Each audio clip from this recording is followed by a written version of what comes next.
Hey guys, today on the podcast for episode 107, I was able to interview Bobby Brite, a veteran with an incredible story. He's also the commander of the local American Legion, and he blew me away with some of the insights he dropped on this podcast, especially the parts about sacrifice and about family and what it means to serve. So I hope you guys enjoy.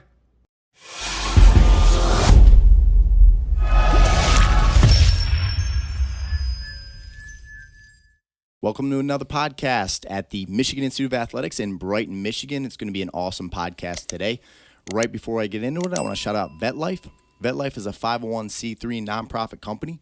It's a company of veterans for veterans. Every veteran faces difficulties when they transition from active duty back to civilian life, and VetLife is there to ease that transition. If you want to reach out to VetLife, you can do so through Instagram or Facebook, or check out their website at vetlifetoday.org. So without further ado, I want to introduce Bobby Brite. Bobby, I don't really know much about your story. I've only got to briefly speak to you before the podcast. It seems like we have a lot of common ideologies and thoughts, but the way that I kind of start all these episodes is the same. I don't want to know about who you are today yet. I want to go all the way back. Where were you born and raised? What were you like as a young man? What was the family unit like? What were the things that kind of shaped you early on in life? And then, when you're getting out of high school, what trajectory you're on, and then we'll start to build up to the story of today. Right. Okay. So I'm from New York, and I grew up in a house of 20 kids. So most of my family was adopted, and it was every ethnic background that you can imagine. We had maybe 9 black kids, 7 or 8 white kids, a couple Puerto Ricans. All lived in the same house. Why was that? Was it an adoption family or that's incredible? My dad was a minister, and they set on a mission to collect children, and they actually did a pretty good job because nearly everyone turned out real well. Wow, that's amazing. So right from the start, you have a completely different perspective on this life, and with people than most. You don't grow up in the traditional family unit. You are surrounded. You have an entire little community within a home. What was that like? Where did you fit in the pecking order? Were you older? Were you younger? And just kind of give me a synopsis of that childhood. I was one of the older kids. And, fortunately, I had 5 brothers and sisters. A lot of the kids did not have any other siblings. Most had 1 or 2, 1 on average. But, there's quite a few that we are their family. That's it. There's no other, outside. And it's funny, on Facebook, I posted a picture of my sister. She graduated from the police academy. She's going to be a Capitol police officer. She was a black girl. Somebody was like, oh, my God, it's a black girl. And he said, that's your sister. Well, she is my sister. She grew up in my house. I know her my entire life. I love her. So, yeah, it's just different. I think we have a great family, and we have a great outlook based on growing up with no boundaries, no separate neighborhoods, everybody in the same place. So, what were your parents like? You said your father was a minister. And that's your adopted father. He was I was not adopted by him. He was my stepdad. So I still had a dad kicking around somewhere. I didn't see him until I was older, but so he was just a great, great man. He had the firm belief, do not judge ever. That's God's position to judge. It's not ours. And at his church, if a homeless guy walked in the door, somebody would want to walk him out, my dad would be like, oh, hell no. Let that man sit down and enjoy this place. Because that's what we are. We're open for everybody. I think his lessons have kind of impacted me as far as even now dealing with veterans and stuff, where I'm inclusive to everybody, usually. So that makes sense. And now what counterbalance did your mom play in the situation? Did you have the loving, nurturing mother? What role was the mom? She still is. She's a great mom. She, a little bit of a micromanager with all those kids. It's shocking, but she was a great mom, and we were raised with a lot of love.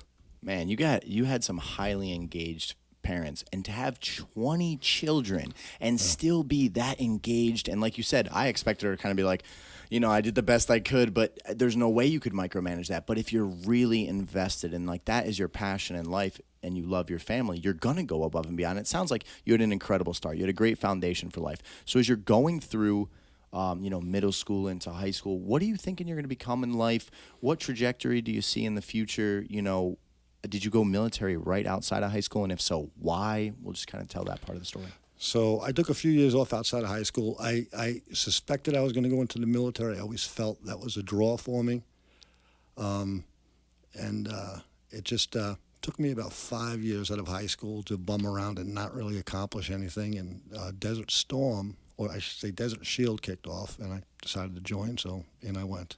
Right before we get talking about the military, talk a little bit about that 5 years of your life, and was there a light switch moment that said, okay, I got to make a change, something's got to be different? A lot of the times when people alter the course of their life, it's because they hit a bottom or they hit something. Were you struggling, or do you remember a certain moment that really made you decide, okay, this is it, it's time to go to the military?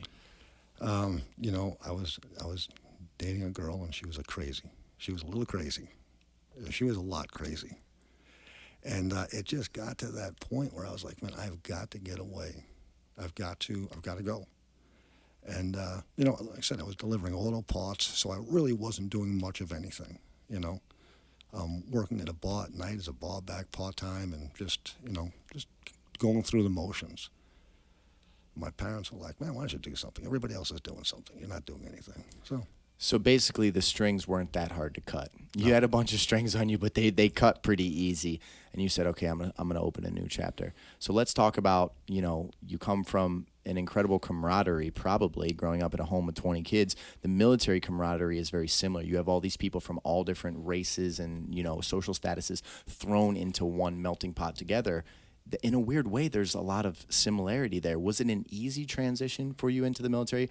Did it shake you up a lot? Because all of a sudden now there's regimented order and you have to find discipline in yourself and you got people all over you. Just talk about the transition period. So, childhood, I was a little bit older, but my parents used like an assembly line to get kids out the door. My dad sat at one seat at the dining room table, my mom sat at the other. Kids would come through, they'd get lotioned up. My mom would kind of pick their hair a little bit, make sure their clothes were straightened out, they'd go. So the military, it wasn't a big difference. And with all of those different cultures, I grew up around them, so I was extremely comfortable with all people. It wasn't anything strange to me. It wasn't like, oh my God, I'm seeing a black person for the first time, or, seeing somebody with a weird accent or whatever. I mean, they were around, my, entire life. I mean, these kids grew up, in our home. We're all family, so it wasn't any kind of shock. It was an easy transition. It was such an easy transition. My mother called the Red Cross because I didn't call home to figure out what the hell was going on with me. My drill sergeant was like, "Hey, call your mother. What the hell's wrong with you?" It's like, oh, so it was a simple transition for me. So now, how long did you stay in the military, and were there any really impactful, life-shaping events that took place, or times where your character was really tested, or things that you think you carried on with you for the rest of your life? Let's just talk about the military chapter of Bobby's story. So I did a total of 28 years, 4 months. I did 6 on active. I got out in 1996, so 90 to 96. And after September 11th, I kind of took that personal, so I went back in. So from 2004 to 2005, I was in Iraq, and then I came home and stayed in the reserves for the remainder of my time. The Army was great. I loved everything about the military. I probably would have stayed active duty, but my kid, my oldest child was born. I wanted to spend time and see her grow up. And there's not much I wouldn't change. I wish, we had more say on policy instead of just going off blindly and doing as instructed. But, it is what it is.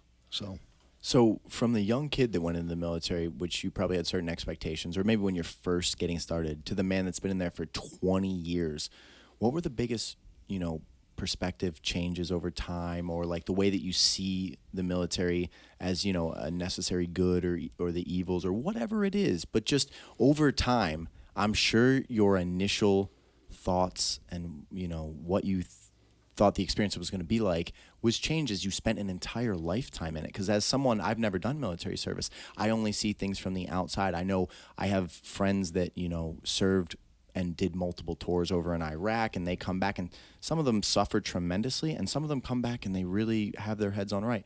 What was it like for you, and how did your mind shift over time? So, how time goes on, a lot of people are like, well, back in the day it was better, right?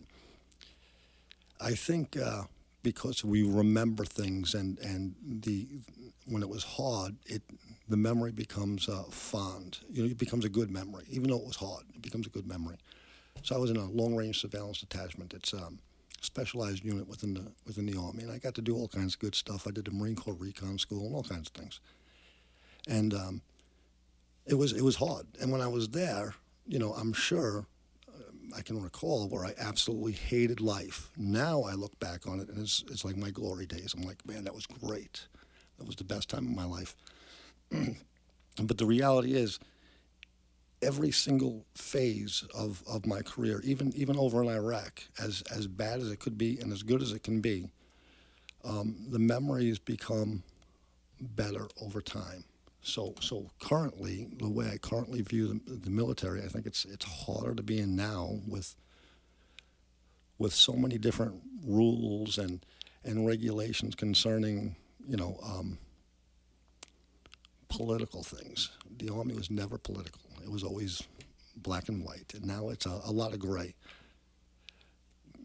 The kids coming in, it's probably, it'll probably eventually be their best times. To me, the end was the worst times. I know I'm kind of going on a tangent here, and I'm not really being coherent in my timeline. You actually dropped some incredible insight right there. The fact that sometimes the hardest moments of your life, when you are struggling tremendously, where you are pushing yourself to levels that you don't even think are possible, and you're stretching yourself and you're breaking barriers, and maybe you're feeling like you have to quit and you have to give up, later on, you found yourself in those moments. You found resiliency. You found strength. You found character. You found, probably friendships that are going to last forever, or, moments that you'll be able to vividly put yourself back into when you're an old man on your deathbed. And a lot of the times when we're in the hardship, we just want the hardship to end. But you got to remember, that is where you are forging the man that you're supposed to become. You dropped some incredible insight right there. Yeah, that I'm not sure of. I don't always analyze it like that, but I do think that the hard stuff does become the best stuff. So for sure.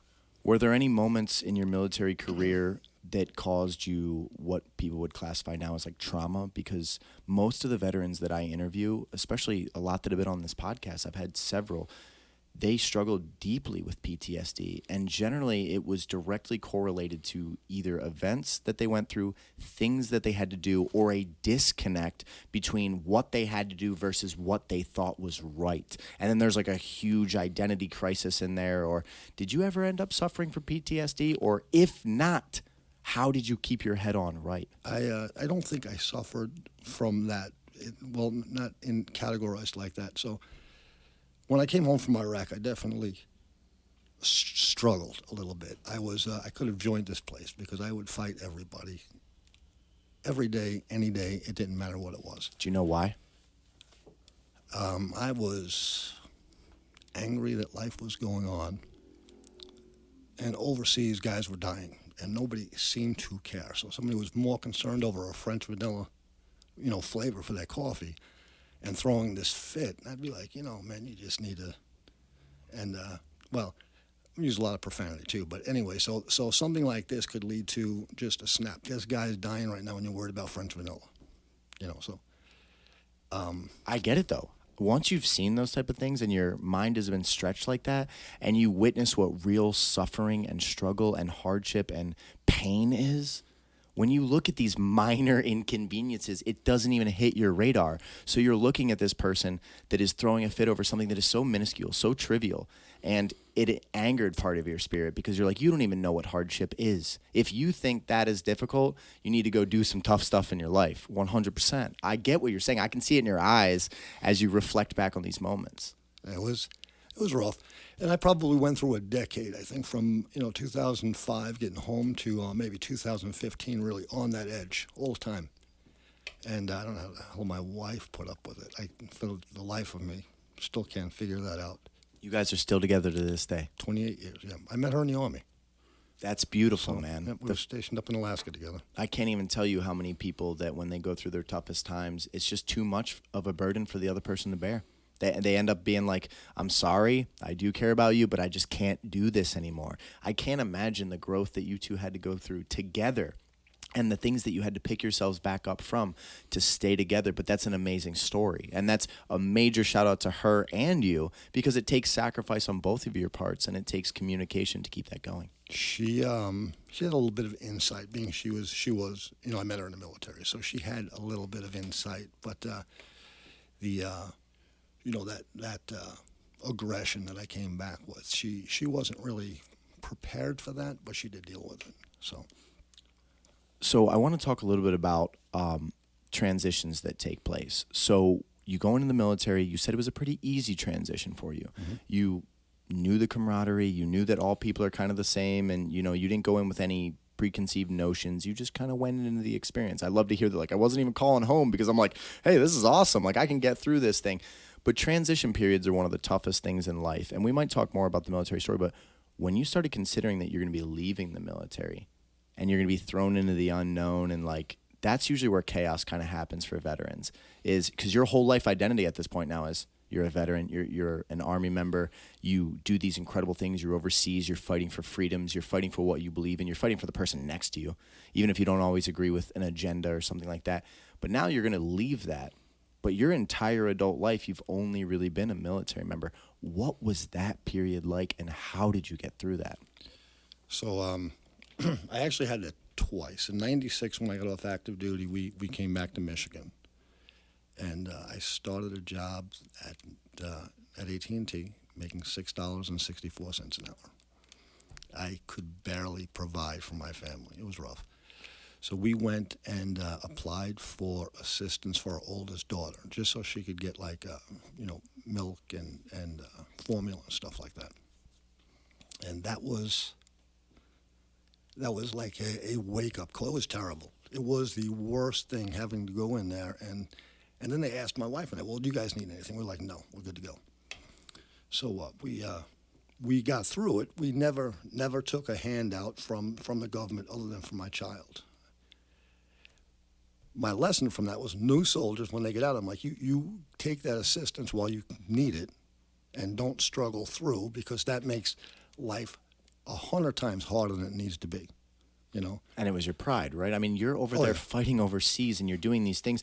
And honestly, especially a long time ago, like when I was a little kid and when you were in the military was viewed with like the highest regard, man. You were told, there wasn't this dual messaging that you get now where one side is like, if you were in the military, you're a murderer, and that's a common messaging coming from one group right now. And then there's the other side that still believes in like the heroes and sacrifice for something bigger than themselves. But when I was young, it was way more that side. Like, if you were in the military, you were admired, you were respected, you were appreciated. But unfortunately, all that messaging was out there. But then actually, when you came back from the military, it seemed like we really didn't have a society that was set up well to honor the service of the people that were over there. Like, you came back, and what was the guidance like when you because it sounds like you go right back, you're working at a minimum wage job.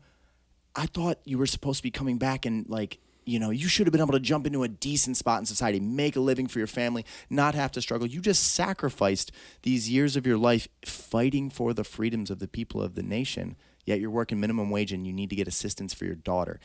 That is devastating. It is rough. But, back in the day, there was not a lot of guidance when you were getting out. People were extremely patriotic, and they did love the military, but a lot of their love went as far as slapping that yellow ribbon on their car, the magnet, right? And then that was pretty much it. After that, it was, out of sight, out of mind. And it's just like that. Our society is kind of like that. We've become a lot more aware, I think, nowadays, especially with, veteran suicide rate and these things, to the issues that guys and girls have when they get off active duty. So now we're seeing this, but it took it took years to come to this point or this awareness, of troubles that some of our people have that are being released from active duty or reserve or National Guard. I mean, none of it's changed. It's all the same now. Everybody goes, everybody deploys, everybody comes home, and maybe even harder a little bit for reservists and National Guard because they go, they come home, and they're put right back out onto the street. 100%. And so you were talking a little bit about when you first came back, you had definitely a lot of anger. You could blow up a little bit easily. You're, the person at Starbucks that didn't get their pump of coffee, you might have been upset about. How does that start to change, Bobby? How do you start to get your mind back to be? Because like today, you walk in here, man, you radiate great energy. You seem like a guy that would be there for any human being that's a good person. You have a very positive energy around you. Did you find that much later in life? Did you find that through some type of personal growth? Did you find that through a difficult situation? Or how long does the anger last? And then when did you start to change? Because that's not the man that you are today. You might still have parts of that, but that's not the man you are today. So I think, believe it or not, physical activity. I started running. Ran every day. Ran till I was... Now, this is at the same part of your story, right? When you had come back. This is when I came back, and I was literally just... I mean, every single day it was some kind of issue, every day, whether it was a road rage thing or whatever it was, every day. I just, I started running. Why'd you start running? No reason. I mean, it's like a Forrest Gump thing. Or maybe just an escape, like, dude, I got to just go do something before my mind blows up. It felt like doing it, and I did it. And so now I still do it pretty consistently. But I don't think I slept for 10 years for more than an hour, ever. It was so bizarre. It used to drive my wife crazy. And once I started running or doing just physical activity, I was able to get that sleep in. So maybe 4 hours a day versus the 1. And I think a lot of problems that we have as veterans or anybody that has gone through something traumatizing is you just don't sleep. And that just compounds the issue. Where physical activity, like places like this, what you have here, right? You bring guys in here and, I say guys, it's just a gender-neutral term. I know it's not very political. I do the same thing. I say, all right, guys, line up. We're going to do, but I'm talking to everybody. So, but you bring them in and you work them, and you work their bodies, their minds actually heal. And I believe this. I'm not a fitness fanatic. I'm not in the best of shape, but I'm also an old guy, and I do pretty good for my age. And so hearing that you talk about, man, get an hour of sleep and stuff, like I can't function if I don't get at least 6 every single night. And I can't imagine what that does to your psyche and what that does to your body and what that does to your emotions and the chemicals in your brain. Do you have certain events that were the reason you couldn't sleep? Or what is is it just you have this weird emotional feeling that keeps sparking you up? Or like one of the veterans I interviewed had one particular story and event that like until he went through that and worked through it and was able to like let it go, I don't know how else to say it, he was haunted by it. And then eventually he was able to disconnect from it. And then his entire life got substantially better. Or could you ever put your finger on the thing that was tormenting you is, I guess, the question that I'm asking. So my time in Iraq, I basically have put that behind me. And Iraq, I was there for 15 months. I can sum it up to 9 different events. And some of the events might have lasted more than a day, but it was still summed up to basically nine events. Other than that, it was kind of like just driving around here, looking for trouble, pretty much. So I think I don't think that affected me, where I was like PTSD beyond. I mean, my gift from Iraq is I cry. I never cried in my life. I cry like a girl on a regular basis. I will go outside and fight somebody and crying the entire time. No rhyme or reason to it. And so there's certain things I talk about, and it could be veterans, it could be the 13 kids that were killed in Afghanistan on the during the evacuation or whatever it may be, and just it just comes on. There's no reason for it other than an overwhelming sense of emotion. I mean, so it's like breathing. I don't get it, don't understand it, never will. I wish they could fix it, but, for some reason, I'm probably going to have to put up with this. So even today, when we discuss certain things, or I'm at the American Legion, for instance, and we have to give a specific speech, I have to have somebody else do it. I'm never going to make it through that. There's no way. So people are going to think I'm like that big crybaby John Boehner in Congress, and I'm not going to do it. So I pass on a lot of things. But that is probably the one thing that came home with me, and it's almost like that started after my anger went away. So it was a void. I lost that anger, and now I'm, now I'm a crier. That's okay. If you had to pick one or the other, anger is incredibly destructive, and it is. And incredibly destructive, and even to people you love, and people that don't deserve that version of you, that deserve a better version of you. So the crying, it's not a sign of weakness. It's a sign that you've been through some incredible things in your lifetime. You know what I mean? It's a sign that you've done some things that stretched you as a human being in ways that you didn't want to be stretched. It was against your will. If you could go back and you were you were God, you would have just not allowed those events to take place. You would have done something different.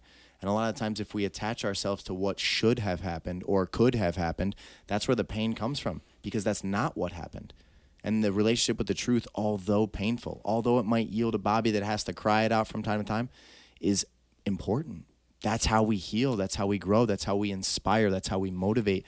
We have to have that relationship with the truth. You know what I mean? So I'd rather have the version that every once in a while has to let some waterfalls go than a dude that's blowing up and attacking people. You know what I'm saying? I agree, but still, it's still, And you got pride, man. You're like, no, I'm not supposed to do this. Well, drop the idea of what we're supposed to do or not. You know what I mean? Now, my dad was a great man, but if you cried as a kid, he'd be like, oh, what are you crying for? You're a boy. Don't do that. I was like, all right, So, we did not cry. We did not cry, ever. So the fact that it's like my dad's playing a practical joke on me from the great beyond. No, I get it. I get how it's wired in your brain, but I'm telling you, as a man like that in no way does that make me respect you any less or anything like that. If anything, it's more, because you're able to still be emotional and want to be a better person and a good person, and not just shove all that down and be violently explosive because you don't manage your emotions at all. Right. I don't want that version. No, I gotcha. Well, so I talk about it not because I am, noble or I'm an open book. I talk about it in case it happens. So people know, hey, man, that guy's crying and he can't help it. That's it. 100%. And so one of the things that I've always been fascinated about that I think you're going to give a better perspective on than anyone I've ever interviewed. You grew up in such a mixed home that you see people as people. You don't see, you're not the little white kid from the South that only has one perspective, or the inner city kid of color that's only got one perspective. You grew up in such a mixed home that when you're over there fighting in Iraq, those are Jameses and Bobbies and just regular people that were born in a different place, that have a different skin color and a different belief system. They're just human beings exactly like we are. What is it like to enforce, to be this, military force in an area that, were you being supported? Were they against you? Were all of the soldiers that you were around like you, in the way that, you just see people as people? Because for me, it would be such a conflict of, my mind would be battling every single day, because I'm like, man, these are just good people trying to live their lives. And there are evil people here, just like there's evil people in America, just like there's evil Christians and evil Muslims. There's good and evil in the world. But how in the world do you decipher that and not cause harm to the good, but bring justice to the bad? Did you ever have those inner battles? It is difficult for us, for Americans in general, right? We are extremely compassionate people. And we tend, all Americans tend to vie for the underdog. So we really look after women. We really look after children. Even, people with special needs. There's just something in there from us, that's about us. So you see a guy hitting his wife in Iraq. One of our guys would stop and actually, intervene. And it could get a little bit ugly as far as physical, but the reality is it's just something that we don't accept. Now, dealing with males, it tends to be, we all tend to be a little bit harsher than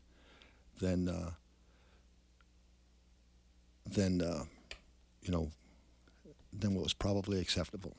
You know what I mean? It's when you're there, you don't always look at people as human. So you do years later. I mean, you look.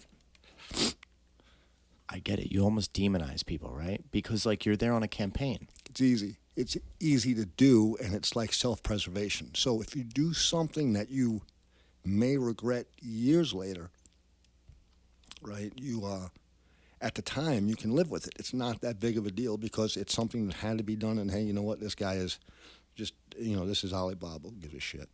And it doesn't matter. Doesn't matter what we did to him. Now sometimes stuff does happen to bystanders where you have women or children involved and stuff like that. And that is just horrific. It's extremely hard to deal with. Yeah. So when you were getting to the point now, you've gone through this Iraq, you go back for September 11th, which I mean that's when things were really, really hostile for sure. I mean, because the nation had just been under attack. Like I was in 6th grade when that announcement came over the intercom and said, they literally used the words. They said, "America is under attack. Yep. We are going to dismiss school by class." And I remember, I know the exact teacher. I know where I was sitting in class. It was so devastating. Now you're one of the people that went into the fight at that point. So you're going in charged up. You're going in fired up. You're going to an area to get the bad guys, right? Like you're there on a noble campaign, but a lot of the times it's not that easy. It's not like in the movies they make it so simple. Like there's just the enemy compound that if you just go in there, everyone that's in there is bad. And if you just get them all out, well, then it's gone. And unfortunately, that is so far from life. So you go over there, you're charged up. There's a lot of incidents that probably take place that, like you said, later on, I can tell you're reflecting upon, you're going, this is not right. When you come back the second time, okay, because you've already kind of tried to fit back in as a civilian, tried to build your life back up, you found running.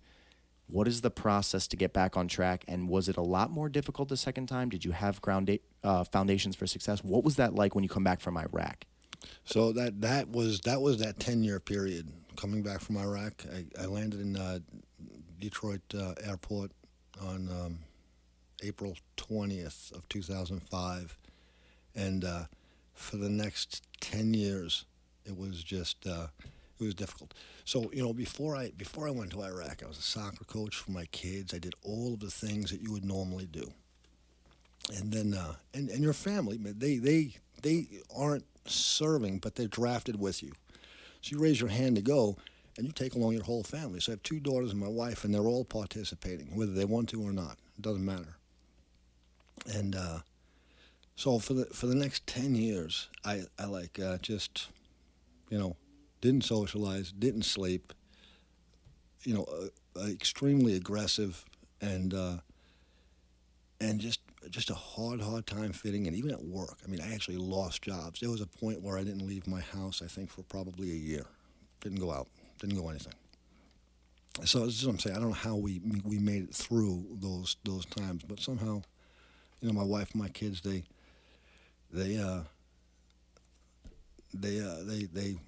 forged on through. When it's funny when they ask veterans to stand up. To be honest, I think. I'm like, you stand up. Yeah. You better ask my family to stand up because they definitely served. You know? That's a point that I don't think gets addressed enough, is that if a veteran goes in for service, that is a sacrifice on the entire family. So all these people that want to say veteran, like from the angry ideology that are saying this, that, and the other thing, man, they're sacrificing their desires and dreams and hopes for something bigger, for a calling, for a cause that they believe in, right? Because you want to be home with your wife, you want to see your children, but at the end of the day, you're like, I'm a man that can make a difference, and I have ability and passion and purpose, and I have to chase that too. You know what I mean? And I feel like veterans do not get acknowledged enough for that. I mean, that's an incredible sacrifice. It's easy. It's me. Imagine if it's only me, and I make a decision that's just going to be my life. Okay, I'm gonna leave. Like when I started this gym, I left my old job where I was making great money. I completely got rid of my income. I went out into the wilderness and basically was like, I don't know anything about business or anything, and I just took a chance at it. But it was just riding on me. At the end of the day, I was like, if I had to live in a 1-bedroom apartment and a shitty car and I had to go apply to somewhere else because I failed, no big deal. I don't know if I could have made that same decision if I had a family, I have a wife by my side, I have children, and that is, I'm going to be in the same home every night. I'm going to sleep in the same bed. I would just be sacrificing things to try to chase my passion. You are leaving the country, not able to see them, not able to hug your children. You're giving away time that you can never have back during their childhoods. That's an incredible sacrifice. And I think if more people could put themselves into the mind of what it takes to do that, you would look at the veterans very, very differently. And we have to start shifting this narrative so that veteran treatment is better. So veteran suicide rate goes down. So PTSD is suppressed because communities embrace these people that gave an incredible sacrifice. Those are even the ones that come home. How many people give the ultimate sacrifice and now their family for the rest of their lives have lost that member? You know what I'm saying? These are conversations that have to take place. Otherwise, how do we change the narrative? So this is something that we actually bring up often. So I'm over at the American Legion. I'm the commander down there, and I love that place. So going there is one of the things that helps you come back. So it's kind of strange, but you get around guys and family members that have gone through some of the same stuff, and you have a lot in common. All of a sudden, you're back into a community, and life gets a little bit easier. So one of the things about the American Legions and even the VFWs for many years, though, was everybody was there to serve veterans. And so my philosophy is my family has gone through as much, if not more, than I have. So I was sent to Iraq. I had a specific mission. My life was taken care of. It was very regimented. I had clothing. I had a place to stay. I had food. All I had to do was concentrate on the mission. That was it. My wife my dad died when I was in Iraq, so funeral. She did weddings. She did Christmases, birthdays, everything on their own. So this tension, or this stress, I should say, that your families live under, especially if they are not around family, so they're there by themselves, it's unbelievable. When I came home from Iraq, right, 15 months in country, I land here in Michigan. I come home, my wife's like, "We got to go on vacation." I'm like, "Vacation? Yeah, your fucking mind? I just got back." But I didn't realize that for the almost 2 years I was gone, she handled everything. Everything, My kids, I left, my daughter was 3, I came back, she was 5. It was my little girl. My oldest was 6, I came back, she was 8. And it wasn't like, it's just strange. The entire family sacrifices. So at the American Legion, my philosophy is we're not here to serve veterans, we all sit at the same table. We have a member whose brother died in Vietnam. He paid to be there. Carol Johnson's a Gold Star mother. Her son was killed in Iraq. I mean, it is a place of sacrifice. Basically, every family member, they belong there. They all belong there. If you have someone in your family that has served and you have not, you probably belong there with us as well. It's almost like you join another family tree, and even if it wasn't your choice, if you just happen to be married to someone or connected to somebody that went military service, or it was your son or daughter or whatever, you're joining that family tree now because you are getting brought into that war zone, even though you're not technically in that war zone. That's correct. Children serve. A lot of people don't realize that children are some of they're taxed the most when their parents are gone. Actually, my mom sent 2 kids off to the desert. So, my mom loves every single child like she gave birth to those children. 2 kids. She was beside herself.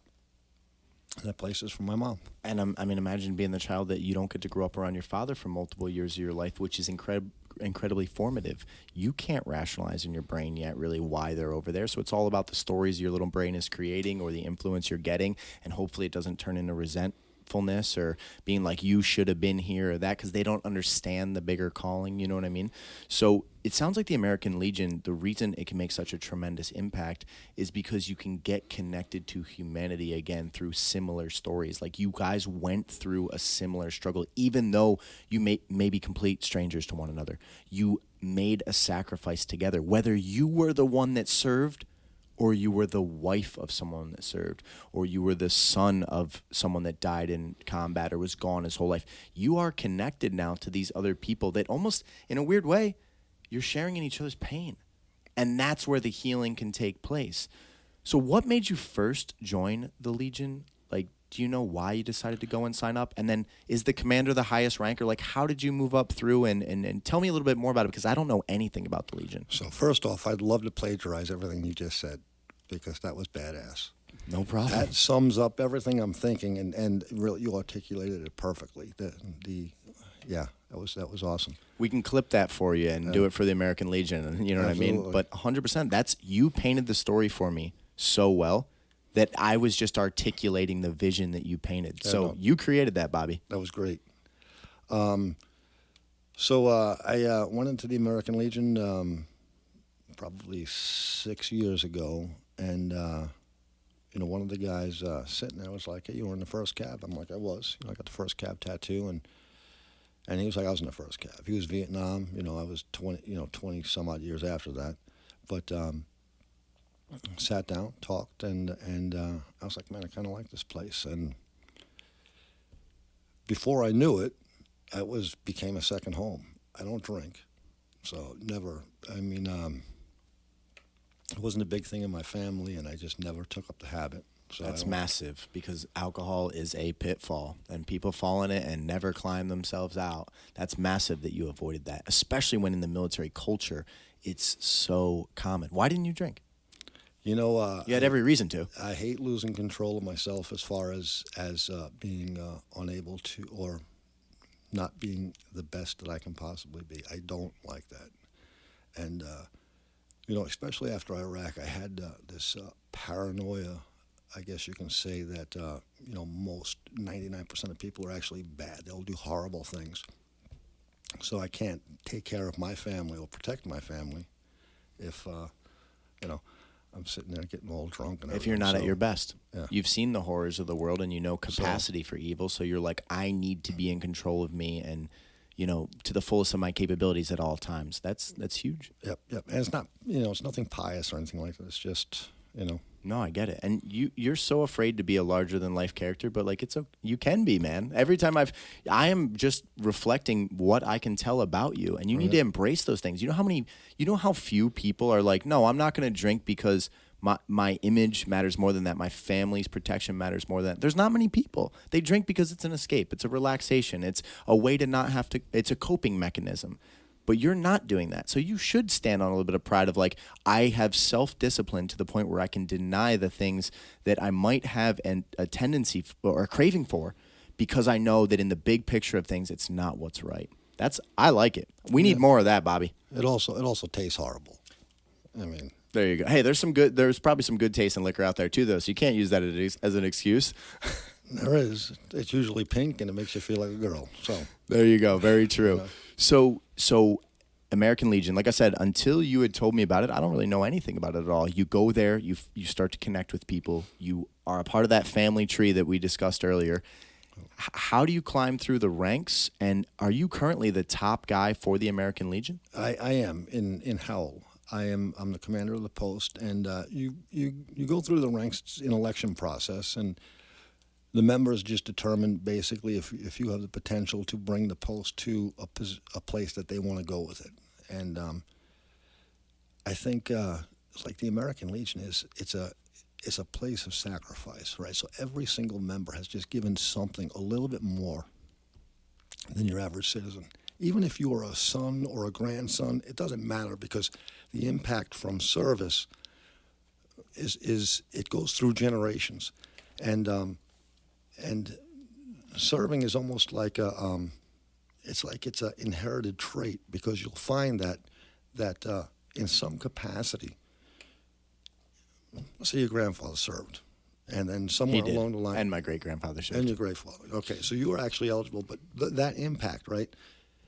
You now are out here trying to serve your community and specific people. I see what you have going on in here. You're bringing people in, and they're not on the street, and they're not doing things that are contrary or bad for our society. You know, that desire to serve is almost like genetic, and sometimes it skips a generation. My grandfather served. You know, my dad skipped, and then you know, I served. My wife served. My kids will probably skip, and their kids may. So it's just hard to say.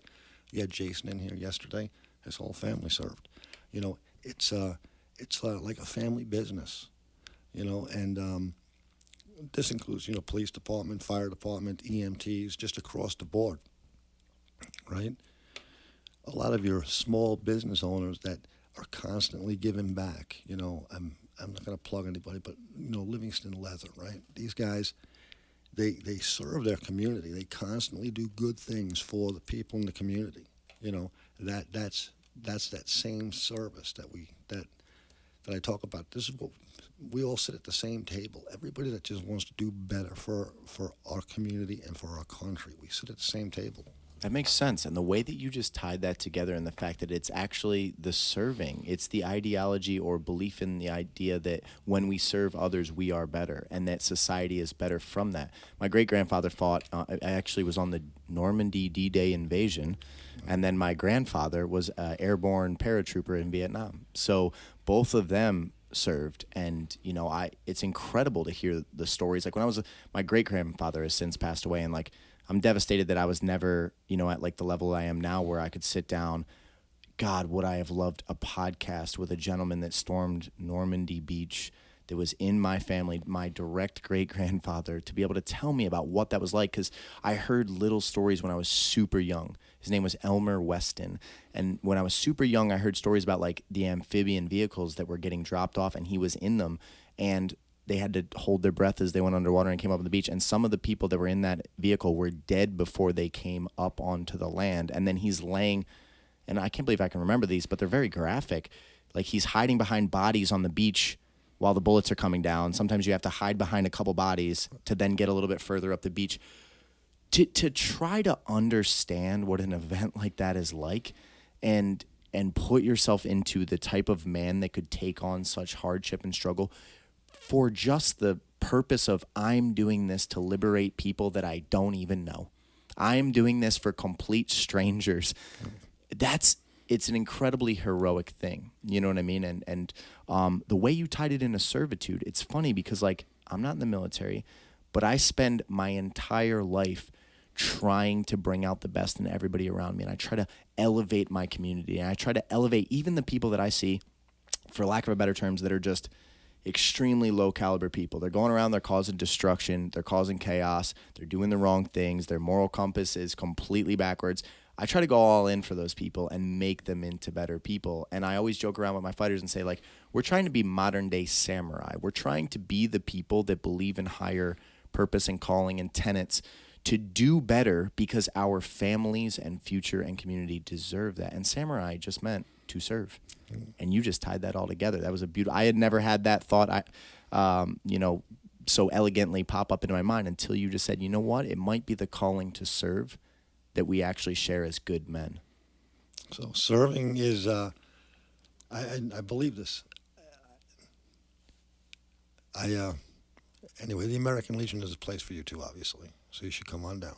I need to bring my grandfather down there, the gentleman that was the paratrooper in Vietnam, because I can tell by your personality and his that he would be so happy to be there. So does he live here in Howell? No, he lives right off he lives on Orr Lake, which is like if you take Silver Lake Road exit, you go down 23. It's Hamburg. I couldn't think of the name of it. Yeah. So he's right on Orr Lake in Hamburg. So he's right downtown. His name is Chip Kraut. His real name is not Chip. We all call him Chip. Sterling. Okay. Sterling is his real name. You should bring him in. So we feature a Vietnam vet every month. We make a Vietnam vet of the month. Our first was Ron Brooks. He was Vietnam from 68 to 69, and he was an M60 gunner. He's an all-around badass. He was actually shot 12 times in August of 1969. So And he's still here today? He's Still- here. You can't kill that guy. He is our Vietnam Vet of the Month. He is. So the Vietnam vets. So we had your World War II vets. They came home. They were heroes right off the bat. And I love our World War II vets. You know, the Korean War vets. They were kind of skipped a little bit. And these guys were all in their 90s. But the Vietnam vets, we're losing these guys at over 500 a day, every single day. And they were just kind of, they were kind of crapped on. When I came home from Iraq, and the story always chokes me up. I can never tell it without faltering a little bit. But I got off the plane in Dallas, and there was at least 200 people standing there. Most of them were Vietnam vets. They shook our hands, welcomed us home, and they said, never again.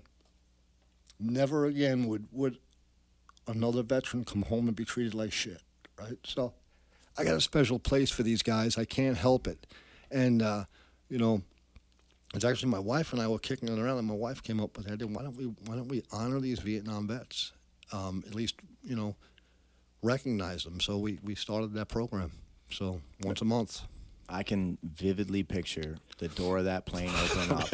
That Door of that plane opened up. And you got to think your servitude is being recognized and felt around the world. You didn't just do it. You created ripples. And those ripples went out and hit people. So we were being recognized by guys that came home and were taunted, called baby killers. They threw trash at them, all kinds of things. These guys got up every single day and met every plane coming in. They said, you're not going to go through what we went through because we actually understand it. For these people that want to create these ideologies or make an imaginary story in their mind of what we are, we know this not to be true. And we're going to make sure that these people are given recognition that they've earned and deserve. Yep. That's a beautiful thing, man. That day will ring true in your mind for the rest of your life. Man, I have no idea why it chokes me up like it does. It always does. Always. I can never, ever tell that damn story without I can't help it. It's ridiculous. I mean, I get it. It's recognition for the sacrifice.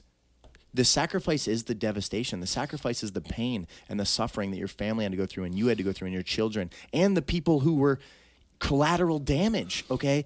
And it's recognition of that necessity for sacrifice. So it's a little bigger than that, though. It's because these Vietnam vets that came out and did this, they did something that they never received. So it wasn't like, well, they didn't welcome us home, so, screw those guys. These guys put that aside, and they came out. I'm telling you, every day, every flight that landed, these guys were out there, and there was a couple hundred of them. It was a giant line. They shook every single soldier's hand that got off the plane.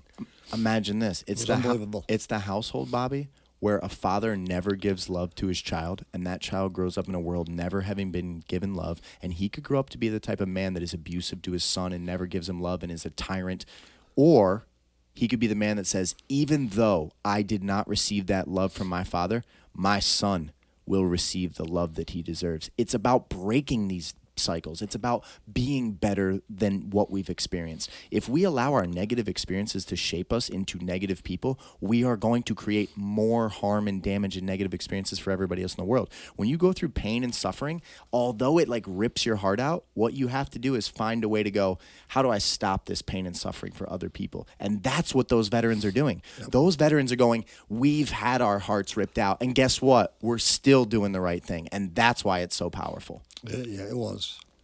Absolutely. It was unbelievable. That's an amazing story. So your grandfather, he fits that category. He is one of those Vietnam vets. So, yeah, we would love to meet him. I'm going to bring him out one day. I'm going to bring him out because it's right here in Howell. I don't know where the Legion is, but when you say Howell, I mean, it's within 10 minutes then. Yeah, we're right at M59 in Grand River, right across from Tomato Brothers. Can't miss the place. That's awesome. So I guess this has been an incredible podcast. We're about to be at an hour. If there's anything else that you'd like to discuss on the podcast, things if you wanted to give a pitch for the Legion, which I feel like we've really encapsulated the reason that you should be a part of that family tree, or just anything else in general that you'd like to talk about before we wrap this episode up. It's been an honor to sit with you today. I really enjoyed our dialogue. If there's anything else, let's talk about it. If not, we'll wrap this thing up, Bobby. No, I'm good to go. I actually appreciate you having me on. I've never done this before. It was kind of nice sitting here, just basically shooting the breeze a little bit. And you know, I am grateful you didn't try to get all intrusive about things that, you know, I mean, just yeah, it was pretty nice. I don't know if I'm that interesting, but I'm gonna tell you, I did enjoy it. I like the setup. It's pretty cool. Well, you know what? Your first ever podcast is here, and who knows, you might do a lot more. And maybe this message will reach people and make it an incredible impact. And if it reaches one person or 5 or 10 or 20 that hear this story and say, you know what, I need to go for a run, or I need to walk in the doors of that American Legion, or what about the average citizen that hears my podcast and goes, I never thought about the sacrifice of their family members. I never thought about the son and the daughter and the wife of what they had to go through. So when I'm feeling this certain way, I need to take a step back and remember the big picture. Then you know what? Our dialogue today was powerful and it was worth it. And that's why I do these. Sweet. Great. Yep. Thanks again for having me.